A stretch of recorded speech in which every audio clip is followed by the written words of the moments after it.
Welcome back to the channel. We're here and we're back talking about Wrexham Football Club. Today I've got a video that I seem to do every season sort of at this stage of the year. Today I'm going to be ranking every signing Wrexham Football Club made in the summer of 2025. We're going to be looking at the 13 signings that Phil Parkinson did make, and I've got the very tough task today of ranking them A to F, because it's fair to say the majority of the signings that Phil Parkinson and his team recruited in the summer have gone on to do really good things and have had a big impact on our season so far. So today I'm going to be ranking them in that classical grade ranking. Before we get into today's video, if you're looking for the best Wrexham AFC content, it's coming your way. Make sure to get down there and click that subscribe button. We're on the road to 29,000 subscribers. You've absolutely smashed the spot over the past couple of videos with the like targets, the views, etc. So let's see if we can go for 350 likes on today's video. And without further ado, let's get looking first at Issa Kabore. Issa Kabore I've given a B. Now, it's been over 2 months since we last saw Kabore play down that right hand side, which is absolutely crazy because it seems like yesterday that he had his debut away at Norwich, 2 assists, made an immediate impact, and in those 10 games, I think me giving him a grade B just says it all, to be honest, because he had such a big impact in the 10 games that he did play in the EFL Championship. 3 assists, 10 successful dribbles, 12 successful crosses. He was just a very direct, pacey wing-back that was not afraid to take on his man. He would pick up the ball down the right-hand side and he would immediately drive at the left wing-back, the left winger, etc. Which I think is why Wrexham fans took a liking to him so quickly, because he was just the type of player that excites you, gets you off your seat, creates those chances consistently with the ball, and just wants to be positive minded when he does get it. So I think a B is fair for Issa Kabore, but when he comes back I'm sure he'll regain his spot in the starting 11 after being at AFCON with Burkina Faso. But if he can continue that form pre-injury, then I think he could rise to an A as the season goes on. George Thomason I've given also a B. Now, a player that's massively exceeded expectations for me, and I'm sure a lot of other Wrexham fans. I didn't really know what to make of this signing when he did first sign, because we were used to the Kiefer Moores, the Nathan Broadhead, Ben Sheaves, those big name players, but George Thomason was poached from the league below, League One side Bolton Wanderers, and he came with sort of expectations of being a squad player. Bolton fans were saying he wasn't championship quality, but he has just been absolutely fantastic. He's taken his opportunity when he has got it in the starting 11 really, really well. It seems like ages ago that he had sort of that stinking performance against Cardiff City in the Carabao Cup, but now he's really made that left wing back spot his own in recent weeks, which was not on my bingo card for Wrexham Football Club this season. George Thomason going from a central midfielder to a left wing back. God knows how Phil Parkinson saw that and how they figured out that he might do a role there, but again, I'm not complaining because I think we see the best out of George Thomason down that left hand side. I think he's had some really good performances down the left flank. You obviously, the one that stands out is Sheffield United on Boxing Day, getting those 2 assists, winning man of the match on Sky Sports cameras. And I think the thing with Thomason is we've seen it against Nottingham Forest, to take his game as a left wing back from here to here. I think he slightly needs to improve on the defensive side, but when he gets that defensive side to his game nailed on in that defensive role on the left hand side, I think left wing back is going to be his main position. Also as well, you're looking at Thomason's versatility in recent weeks. We've seen it where he started at left wing back, will want that extra sort of left wing back on the pitch, maybe a Libby Kakachi, James McLean. Thomason slots into midfield, no issue at all. So versatility on Thomason's side again is a massive bonus, and I think for the price we paid for him, I think it was around the £1 million mark, absolute bargain, because he's had a very good start to life in a Wrexham shirt. Danny Ward I've given a C. Now, I think obviously the thing is with Ward is the elbow injury that he sustained away at Millwall. We've only seen 4 league games for Danny Ward in a Wrexham shirt since re-signing for the club, and I've given him a C because I think in those games, yes, we conceded, I think it was 7 goals in 3 games or 7 goals in 4 games, I don't know. And I don't think you can really put all the blame on Danny Ward. I think it was a bit of a mixture between obviously Wrexham's defensive recruits, a whole new defence, you could say, in some senses, getting to know each other and just getting to know the system of Wrexham Football Club. And you look at as well that form carried on when Arthur Okonkwo was in goal. Of course, Danny Ward was in goal for 4 games, and like I said, I don't think he was the sole reason for the poor start to the season. You look at Danny Ward, he has a save percentage of 70, made 16 saves across 4 games, which for a goalkeeper in those games that we did play, he conceded 7 goals, but to make 16 saves in 4 games is not bad going at all. And I think it was sort of a shame because he was getting all the blame on social media. A lot of the Leicester fans, a lot of general football fans know him for being sort of a laughing stock at Leicester City. So when they saw the poor start that Wrexham had on obviously the Championship campaign, all the blame was put towards Danny Ward. But in all fairness, I think when he returns from injury, I think he's going to be a good backup and will push Arthur Okonkwo. Yes, at the minute, I don't think in any world Danny Ward comes back in for Arthur, but there's no doubt he'll provide that good competition, that good sort of just backup and experience into the goalkeeper department. We've heard he's back on grass, so let's see what happens to Danny Ward. But in those 4 games, I think, yeah, okay, there were 1 or 2 goals I think he might have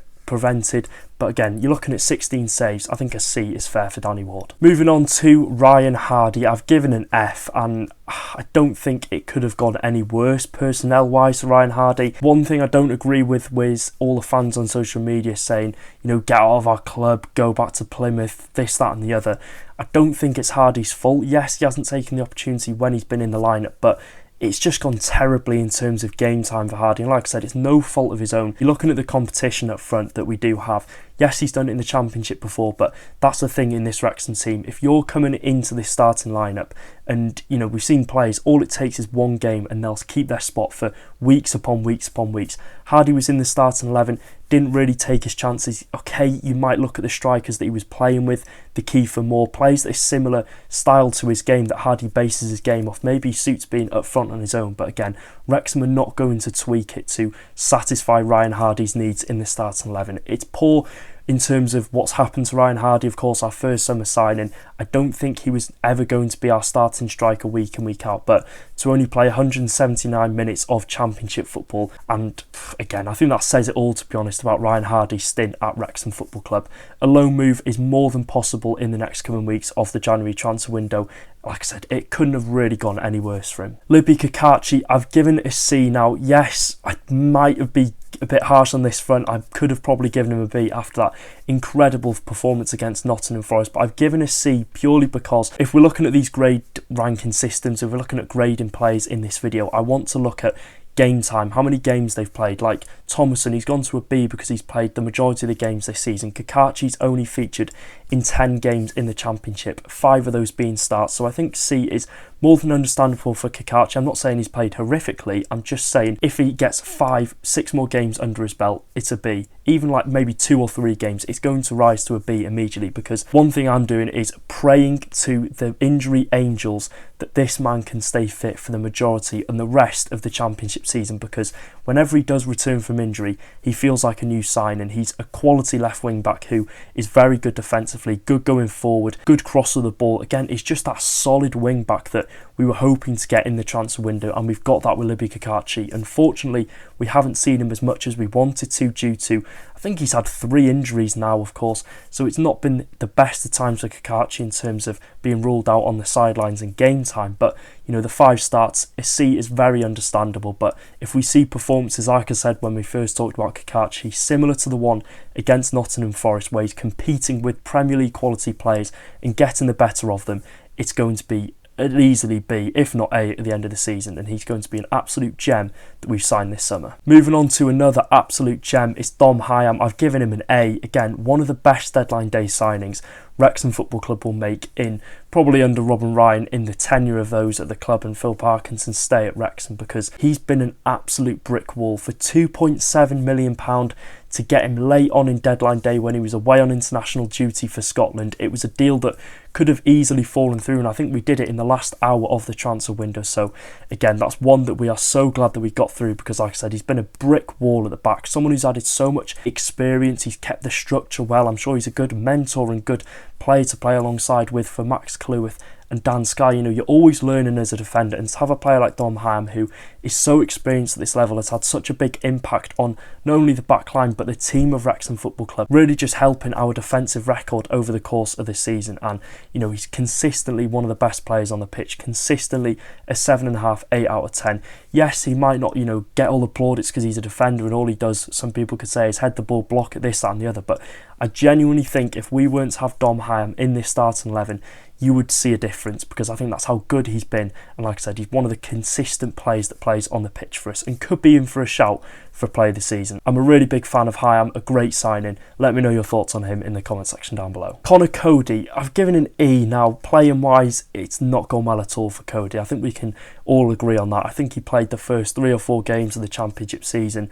and we soon realised that I'm going to be harsh in saying this, but he wasn't up to scratch. I think there were a couple of games where he did look like a League Two defender, and again, I don't think a lot of people at home watching this will disagree with me on that, because I don't know about Cody. I really don't know. I don't know how he's lost his touch from playing in the Premier League last year to not even getting in a Championship side which has just got promoted from League One. I don't know what's happened on that front, but I think the only reason why I haven't given him an F is because I'm sure his leadership, his experience is valued in the changing room at Wrexham.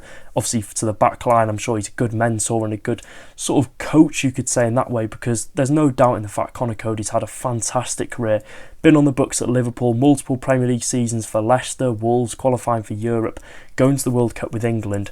But again, in terms of playing wise, I don't think Conor Coady has been better than an F, but to look at his experience and, like I said, his leadership and sort of the coaching perspective that Coady might have on some of the players, I think just about gets him to an E. Kiefer Moore, I've given an A. Again, another player which has given us a fantastic return for the price tag that we did pay for him in the summer. All the Sheffield United fans who remember them on social media saying they'll drive him to Wrexham himself, and I wish they would have, because absolute steal for £3 million. Kiefer Moore has got 12 goals in all competitions, 10 of those being in the Championship, and despite being injured for the past couple of games, remains the joint second top scorer in the EFL Championship. And, you know, being a Welshman, I've watched Kiefer Moore for, I'd say, at least 5 or 6 years playing in the Wales side. Every time, you know, Kiefer Moore's in the starting 11, you know, he's either going to get battered and bruised by the defenders, you know, putting his body on the line. Okay, you might link that turn to a defender, but Kiefer Moore really does play for the shirt and really does get himself about up front. An absolute nightmare for opposition defenders, and he's the type of striker that every team needs. He's a bully, he's a target man, he gets his head on everything. Okay, he might not be, you know, the type of striker that's going to dribble with the ball, go forward, score goals with his feet, but some of the goals he's provided for Wrexham so far this season have been really important, and once he comes back from injury, I think we could see, again, an even better version of Kiefer Moore, because for £3-4 million that we did pay for him, yes, he might be 33, but if we can get 1.5 good seasons out of Kiefer Moore to just propel us and set us up for possibly life in the Championship next season, then I think it's a really good return for, again, a very low fee for a player of his experience and quality for this division. Lewis O'Brien, I've given him a B. Now, I think O'Brien started this season off at Wrexham really good. I thought he was on good form, of course, from that opening game against Southampton, and, you know, he seems to be that engine in midfield. He lost his place sort of around mid-October time after the introduction to, obviously, George Thomason back from injury. He took his spot in midfield, and obviously the anticipated return of Ollie Rathbone. I think the thing with O'Brien is his finishing could definitely be improved. I've seen a lot of people say this. If his finishing was better, he'd be still playing in the Premier League or would be playing at a top-end Championship club, because I think there's been at least 6 clear-cut chances for Lewis O'Brien that he could have easily scored. But again, overall, I think he's been a good addition to the team. He's good cover whenever he does come into the starting 11. He provides much, you know, good quality running in the midfield, and, you know, he's always that player that you can rely on to just see the game out and put a solid 7.5 out of 10 performance in. He's not lost his place, don't get me wrong, through poor performances. It's just, like I said previously, Thompson's come in, he's had that 1-2 good games and has just kept his spot in the lineup, so it's no fault of his own, and I think he's been a good addition. Ben Sheaf, I've given it an A. Now, he's pretty much got every attribute that you want a Championship midfielder to have in this division. I think he's one of the best sensible midfielders you will find in the Championship, and there's no hiding the fact, and I don't think there's any shame in saying that, because he was a key player for Coventry over the years, and he's been such an effective addition to Wrexham's midfield. Obviously, as we've taken that step up to the Championship, that was something we needed. An experienced midfielder at this level, and Ben Sheaf ticks every single box for our needs going into this campaign. 85 duels won, 103 ball recoveries, 664 successful passes and 34 tackles. The stats more than back up how brilliant this man has been since signing for Wrexham in the summer of 2025. An absolute steal. A player, again, I say it with a lot of players that we've signed, you can just rely on them to be that player that will give you a good performance week in, week out. And now that we've got a near enough fully fit version of Ben Sheaf, I think he's one of our best players. Josh Windass, I've given an A now. 10 goals and assists for a player that Wrexham poached on a free in, obviously, the summer. you can't have many complaints at all. I think the one thing with Windass is his consistency is the only thing that I would question, because one week you'll see him get a hat-trick of assists against Coventry, the next you'll see him get a 5 out of 10 performance and not really have an impact on the game. But apart from that, he's a player that, you know, is going to win us games. He's won us games on a couple of occasions this season. He's the player that, you know, can create a chance. He's one of our most creative outlets. I think I was looking on FotMob, he's one of the players in the Championship that's created the most chances. So it was a really good bit of business from Phil Parkinson. We fought off competition from Norwich, from Coventry City to obviously getting signed pen to paper here at Wrexham. But again, I think A is fairly valid considering he's got the second most goals and assists in the Wrexham squad this season, and the fact we got him on a free. Callum Doyle, I've given a B. Now, it's been a really interesting start to the life for the former Manchester City youngster. For Callum Doyle, of course, he got his chance in sort of around late September, early October. We remember that red card against Oxford United. He was then out of the squad for the following month. I think he appeared at the end of the month of November against Blackburn, but he only then got his spot back sort of around the start of December time, and since then, and since regaining that spot, he has been absolutely fantastic. He gets his body in front of everything. He's a great passer of the ball, really composed. We've seen the amount of times he's got the ball at his feet, made those progressive passes into the midfield. You can tell that he's worked in the Manchester City system over the past couple of years, because his quality on the ball, his passing is really, really good. He's a gem for this level, 22 years old. He's experienced. He's only going to get better as he does get older, and yeah, I think this rises to an A in a couple of games' time. Nathan Broadhead, I've given a B, the final player of the video. Now, I think this will 100% rise, like multiple players, to an A if his performances do continue at the rate they are, because the last sort of 5 games we've seen since Boxing Day against Sheffield United have been fantastic from Broadhead, a player that is of a top player in the Championship, if not a Premier League player, and it's all down to this system. It's all down to the role that Nathan Broadhead is playing now in this Wrexham team. You know, for the majority of the season he was playing in that flat attacking 2, the flat striker 2 with Kiefer Moore, where he was playing in a much more advanced role, wasn't getting much of the ball, but now he's playing slightly deeper behind the striker in central attacking midfield. He's got so much more of the ball, he can carry it, he can dribble it, he can just use all of his attributes to the maximum, and we've seen that 4 goals and assists in the past 5 games, and like I said, if the rate of his performances do continue, he'll be an A, no doubt, coming the end of the season. So that is it for today's video. If you did enjoy, make sure to drop a like. Again, I would love to hear your rankings in the comment section down below. Do you agree? Do you disagree with any of mine? Like I said, your thoughts are always welcome, and I love reading the comments. Make sure to subscribe, do all that good stuff I say at the start of the video, and until the next one, take care guys, up the town.